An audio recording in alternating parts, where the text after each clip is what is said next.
تو اس لیے ہماری خوش قسمتی، ہماری خوش نصیبی کہ شہر کراچی کے سب سے بڑے تدریبی دارالافتاء کے روح رواں حضرت علامہ مولانا استاد محترم شیخ الحدیث و تفسیر مفتی اہل سنت علامہ ڈاکٹر عطا اللہ نعیمی دامت برکاتہم العالیہ ہمارے سامنے موجود ہیں۔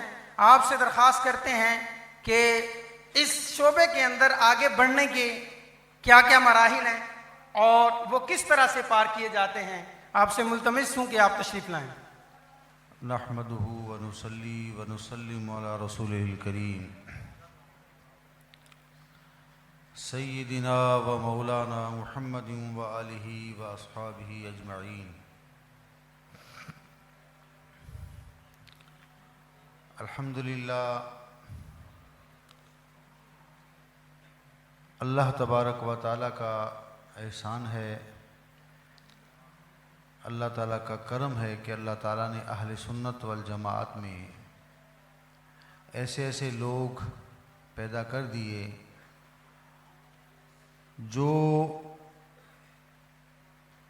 مسلمانوں کو وہ تعلیم اور تربیت دے رہے ہیں جو آج سے پہلے منظم طریقے سے نہیں دی جاتی تھی۔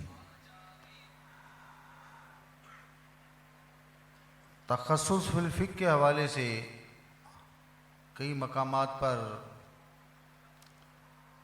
طلباء کی رہنمائی کی جاتی ہے، لیکن چند افراد، چند حضرات جنہیں اللہ تبارک و تعالیٰ نے خصوصی طور پر اس کام کے لیے چنا ہے، ان میں سے حضرت علامہ مولانا مفتی وسیم اختر زیدہ مجدوبی کا نام شامل ہے۔ اللہ تبارک و تعالی حضرت کی سعی کو اپنی بارگاہ میں قبول و منظور فرمائے اور باذوق ذہین طلباء ان کو مہیا فرمائے جو ان کی ہدایات پر، ان کی تعلیمات پر عمل کرتے ہوئے افتاء کی فیلڈ میں خصوصاً اقتصادیات کے شعبے میں آگے کام کر سکیں۔ علم فقہ ایک وسیع سمندر ہے جس نے ہمارے روزمرہ کے ہر قسم کے معاملات کو گھیرا ہوا ہے۔ اعتقادیات، افکار اور نیات بھی اس سے متعلق ہیں۔ دارالافتاء میں فقہ العقائد کے متعلق سوالات پر بھی جواب استفتاءات آتے ہیں، اس پر بھی فتاویٰ جاری کیے جاتے ہیں، جس کے لیے علم الکلام وغیرہ کی کتب کی طرف مراجعت کرنی پڑتی ہے۔ جیسا کہ پچھلے دنوں مفتی وسیم صاحب قبلہ نے ایک شاندار مفصل فتویٰ تحریر فرمایا کہ جس میں کثیر کتب بالخصوص عقائد علم الکلام کی کتب کے حوالہ جات ذکر کیے، اور ایسا کیوں تھا؟ کیونکہ اس سوال کا تعلق، استفتاء کا تعلق فقہ العقائد سے تھا۔ اسی طرح مفتی سے فقہ العبادات میں جیسے نماز، روزہ، زکوٰۃ، حج وغیرہ کے متعلق بھی سوالات کیے جاتے ہیں، اس کے لیے بھی کتب کی طرف مراجعت ضروری ہوتی ہے۔ اور المیہ یہ ہے کہ ہمارے طلباء یا ہمارے لکھنے والے، ہمارے جواب دینے والے صرف چند کتب کی طرف ہی مراجعت کرتے ہیں، اور استاد جب ایسا کرے گا تو ان سے سیکھنے والے بھی ایسا ہی کریں گے۔ تدریب کرنے والے مفتیان کرام بھی ایک دو کتب پر اکتفا کرتے ہیں، جیسے در مختار ہے، عالمگیری ہے، رد المحتار ہے، فتاوی رضویہ، بہار شریعت۔ تو میرے دوستو، میں طلباء سے یہ کہتا ہوں کہ ہمارے یہ علماء اپنی زندگیاں انہوں نے وقف کر دیں علم دین کی ترویج و اشاعت کے لیے، تحریری طور پر ہمارے لیے بڑا سرمایہ چھوڑ گئے۔ ہم کچھ نہ کر سکے، ان کی کتابوں کو منظر عام پر نہ لا سکے، تو کم از کم ان کو پڑھو تو صحیح، کہیں ان کا حوالہ تو دو، تاکہ دیگر لوگوں تک ان علماء کے نام بھی پہنچے، ان کی کتب کے نام بھی پہنچے۔ کتنے ایسے فتویٰ تحریر کرنے والوں سے واسطہ پڑا جو بعض کتب کا نام پوچھتے ہیں کہ یہ کون سی کتاب ہے، حالانکہ اس کتاب کا ذکر متعدد کتب میں موجود ہوتا ہے۔ اس کی وجہ یہ ہے کہ قلت مطالعہ۔ بیٹا، آپ لوگوں کو آپ کے اساتذہ نے مفتی صاحب قبلہ کی رہنمائی میں، ان کی سربراہی میں جو پڑھانا تھا پڑھایا ہے۔ اب آپ نے آگے کیا کرنا ہے یہ آپ کو سوچنا ہے۔ خالی تخصص فی الفقہ کا جو مرتب کورس ہے اس کو پڑھ لینے سے کوئی مفتی نہیں بن جاتا۔ اکثر ہمارے طلباء ایسی نادانی کرتے ہیں، تخصص فی الفقہ کی جو مروجہ کتبیں پڑھنے کے بعد اپنے آپ کو نہ جانے کیا کچھ سمجھنے لگ جاتے ہیں، اور جو آدمی اپنے آپ کو بہت کچھ سمجھے گا وہ کچھ بھی نہیں ہوتا، جو کچھ نہیں سمجھتا وہ کچھ نہ کچھ ضرور ہوتا ہے۔ تو لہٰذا آپ کا یہ سفر، میں تو یہ کہا کرتا ہوں کہ اس فیلڈ میں جو آ گیا اس کی چھٹی مرتے دم تک نہیں ہے۔ اس تخصص فی الفقہ میں آ گئے، فتویٰ نویسی سیکھنے کے لیے آپ مستعد ہو گئے، تو اب آپ کی چھٹی نہیں ہے، کبھی بھی چھٹی نہیں ہے۔ جب تک جان میں جان ہے، اللہ تعالیٰ نے صحت سلامت دی ہے، آپ کو یہ کام کرنا پڑے گا، وقت دینا پڑے گا۔ جو وقت دیتے ہیں، کام کرتے ہیں، وہ کامیاب ہو جاتے ہیں، اور اہل سنت کا وہ سرمایہ ہے۔ اہل سنت کے لیے وہ کام کر جاتے ہیں، اپنے مسلک کی ترویج و اشاعت کا بہت اچھے انداز سے وہ کام کرتے ہیں۔ تدریب میں طلباء جلد بازی کرتے ہیں اور ان کو مفتی کا لقب لگانے کا بڑا شوق ہوتا ہے، بہت جلدی، حالانکہ ایسا نہیں کرنا چاہیے۔ ایک عرصے تک کسی ماہر کے ساتھ جو بھی شعبہ آپ اختیار کریں اس میں تدریب کریں، جب وہ ماہر آپ سے مطمئن ہو جائے، آپ کو اجازت دے دے کہ میری تصدیق یا مجھے دکھائے بغیر بھی آپ فتویٰ جاری کر سکتے ہیں، تو پھر آپ کو اجازت ملے گی، اس سے پہلے نہیں۔ آپ یوں سمجھیں، میں اپنی بات اس لیے کر رہا ہوں آپ لوگوں کو سمجھانے کے لیے، میں نے دارالعلوم کے ریکارڈ میں دیکھا سر 1992 3 اس کے فتاویٰ بھی لکھے ہوئے پڑے ہیں میرے، اور سن 2000 میں جمعیت اشاعت اہل سنت کے زیر اہتمام دارالفتہ قائم کیا، وہاں پر آیا تو اس کے بھی کئی سال بعد تک میں جواب لکھتا، نیچے نام کے ساتھ مفتی نہیں لکھتا تھا۔ ہمارے ایک اسٹوڈنٹ تھے جو عمر میں میرے برابر یا مجھ سے بڑے ہوں گے، میرے پاس پڑھتے تھے، انہوں نے مجھے کہا کہ آپ مفتی لکھا کریں۔ میں نے کہا نہیں، مجھ سے لکھا نہیں جائے گا۔ ایک دن وہ بھنا کے کہنے لگے کہ مفتی صاحب آپ کی بات کو لوگ کیوں مانیں گے، وہ تو ایک مفتی سے فتویٰ پوچھنے آئے ہیں، مفتی آپ کو لکھنا پڑے گا۔ تب جا کے بامر مجبوری لکھنا شروع کیا.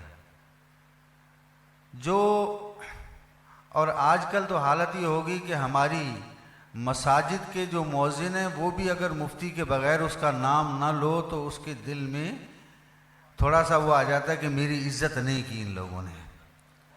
تو اس نام کو اتنا سستا کر دیا ہے تو ہمیں خود شرمندگی ہوتی ہے. مفتی وسیم صاحب سے پوچھئے کہ ہمیں خود شرمندگی ہوتی ہے کہ لوگ ہمیں بھی ان جیسا سمجھیں. بیٹا آپ لوگوں نے اتنی محنت کی ہے، دیکھو آپ دین کا کام کرو گے نا تو دنیا سے اللہ تعالیٰ آپ کو کافی ہو جائے گا. دوسروں سے اچھا کھائیں گے، اچھا پہنیں گے، محتاج نہیں ہوں گے انشاءاللہ تعالیٰ. لیکن اخلاص شرط ہے، اخلاص خالص اللہ کی رضا کے لیے. جو آپ کے مقدر میں رزق لکھا ہے وہ تو ملنا ہی ملنا ہے، اس کو کوئی نہیں روک سکتا. ایک دانہ بھی آپ سے نہیں چھین سکتا جو آپ کا مقدر ہے، اور جو آپ کا مقدر نہیں وہ آپ سر توڑ کوشش کے باوجود بھی حاصل نہیں کر سکتے. تو لہٰذا جو کام دین کا آپ کے سپرد ہوا ہے، جو کام آپ نے کرنا ہے، نہ مال و دولت پیش نظر ہو، نہ جاہ و جلال پیش نظر ہو، نہ ناموری کا مقصد ہو. مقصد ہو تو ایک ہی مقصد ہو کہ میرا رب مجھ سے راضی ہو جائے. تو جو رضائے الہی کے لیے دین کا کام کرے گا تو اس میں بہت جلد کامیاب ہوگا انشاءاللہ تعالی. اپنی نیت کو خالص کر کے تو دیکھو. جو مقدر میں روزی ملنی وہ تو ملنی ہے، جو عزت اور شہرت ملنی وہ تو ملنی ہی ہے. آخرت کا ثواب تو ضائع ہم نہ کریں اپنی نیت کو خراب کر کے. تو لہٰذا اخلاص کے ساتھ، اور آپ کے اساتذہ آپ کے محسن ہیں، ان سے آپ نے سیکھا ہے، اور جب تک اللہ تعالیٰ ان کو صحت و عافیت والی زندگی دے، عافیت دے، وہ موجود ہوں، اس وقت تک اپنے امور میں جہاں بھی مشکل پیش آئے، کسی سوال کا جواب دینے میں تو اپنے اساتذہ سے مشورہ ضروری ہوگا، کیونکہ وہ ہم سے زیادہ علم رکھتے ہیں اور ہم سے زیادہ تجربہ رکھتے ہیں، اور ان سے بڑھ کر ہمارا کوئی خیر خواہ نہیں. مفتی صاحب قبلہ نے اتنے افراد کو پڑھا دیا. مجھے بتاؤ کہ کن کے ساتھ ان کی رشتہ داری ہے، کن سے ان کو کوئی مفاد ہے؟ نہیں ہے نا کوئی، خالص اللہ کی رضا کے لیے. تو جس طرح بے لوث انہوں نے آپ کو پڑھایا ہے، اسی طرح آپ بھی بے لوث ہو کر آگے اس علم کو دوسروں تک پہنچائیں گے، اور جو کام کریں گے وہ بھی اللہ اس کے رسول کی رضا کے لیے. باقی رہی بات یہ کہ جدید مسائل جدید نہیں ہوتے. صورت واقعہ نیا ہو جاتا ہے کہ اس سے پہلے وہ واقعہ پیش نہیں آیا ہوتا، اور اس میں بھی دو صورتیں ہوتی ہیں کہ کبھی کبھار واقعہ تو پیش آ چکا ہوتا ہے لیکن وہ ہمارے علم میں نہیں ہوتا کہ یہ واقعہ پیش آ چکا ہے، ہمارے لیے وہ مسئلہ نیا ہوتا ہے. تو لوگوں نے ایک اصطلاح شروع کر دی، جدید مسائل جدید مسائل جدید مسائل. حل تو ان کا انہی اصول و ضوابط سے ہوتا ہے جو بہت قدیم ہے، قرآن و سنت سے ہی ان کا حل ہوتا ہے.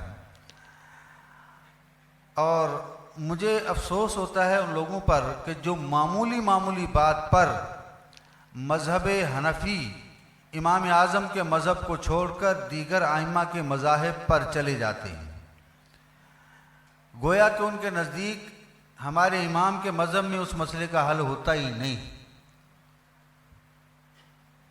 تو مجھے بتائیں، علامہ سید محمد امین ابن عابدین شامی علیہ رحمہ کے دور میں ایسے مسائل پیش نہیں آئے کہ جو پہلے نظر نہیں آ رہے تھے، پیش نہیں آئے تھے، جن کی نظیر نہیں تھی، آئے تھے.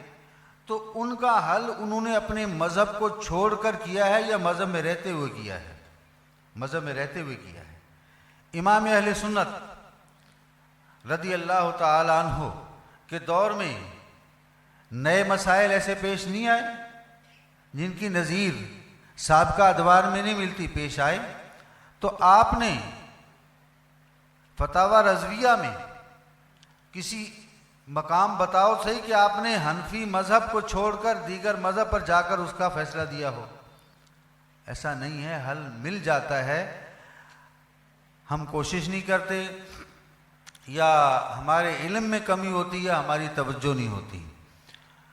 یہی لوگ جو اپنے مذہب کو چھوڑ کر دیگر ائمہ کے مذہب پر فتویٰ دیتے ہیں، ان کے نزدیک یہ ہے کہ ہمارا مذہب حنفی جو ہے یہ ناکافی ہے، جامع نہیں ہے، اور اس میں کمی ہے.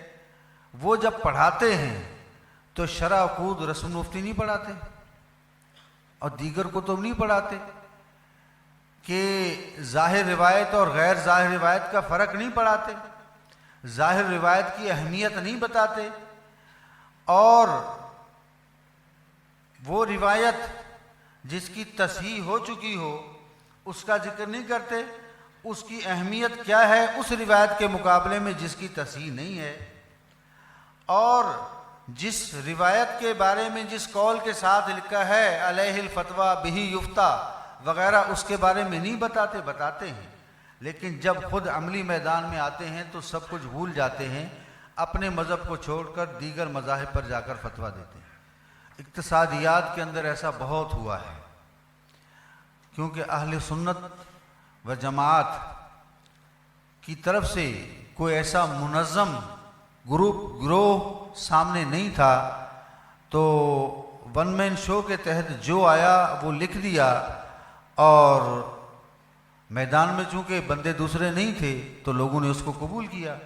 بہرحال میری آپ حضرات سے گزارش یہ ہے کہ آپ جب تخصص فی الفقہ کا مروجہ کورس مکمل کرنے کے بعد، تدریب کے کچھ مراحل طے کرنے کے بعد، یہ کافی نہیں ہے، کتنے عرصے تک آپ کو آپ کے استاد کی نگرانی میں، ان کے زیر سایہ، نزدیک ہو یا دور ہو، رہتے ہوئے آپ نے تدریب کرنی ہے. اور اس کے لیے کوشش یہ کرنا ہے، میری طرف توجہ کریں، کوشش یہ کرنا ہے کہ زیادہ سے زیادہ مطالعہ کرنا ہے. اور ایک کتاب میں مسئلہ آپ کو مل گیا، آپ کے اندر ایک جستجو ہونی چاہیے کہ میں فلاں کتاب میں دیکھوں کہ اس میں کیا لکھا ہوا ہے، اس میں بھی دیکھ لیا. آپ کے اندر جستجو ہونی چاہیے کہ میں فلاں کتاب دیکھوں کہ اس کے اندر کیا لکھا ہوا ہے. اس طرح آپ کا مطالعہ وسیع ہوتا رہے گا. دیکھو ہمارے حافظ وہ نہیں جو پہلے تھے. بات یہ ہے کہ جب بندہ بار بار یا چند مقامات پر یہ مسائل دیکھ لیتا ہے تو جب کوئی پوچھتا ہے یا ضرورت پڑتی ہے تو ذہن کے اندر آتا ہے کہ میں نے کسی کتاب میں دیکھا ہے. تھوڑی سی کوشش کرنے کے بعد شاید وہ کتاب بھی یاد آ جاتی ہے، وہ مقام بھی یاد آ جاتا ہے. تو لہٰذا اپنا زیادہ سے زیادہ وقت مطالعہ کے لیے دینا ہے. آپ یوں سمجھو کہ ایک صفحہ بھی اگر آپ نے لکھنا ہے اس کے لیے 10-20 کتابیں دیکھ لینا کو بڑا کمال نہیں ہے.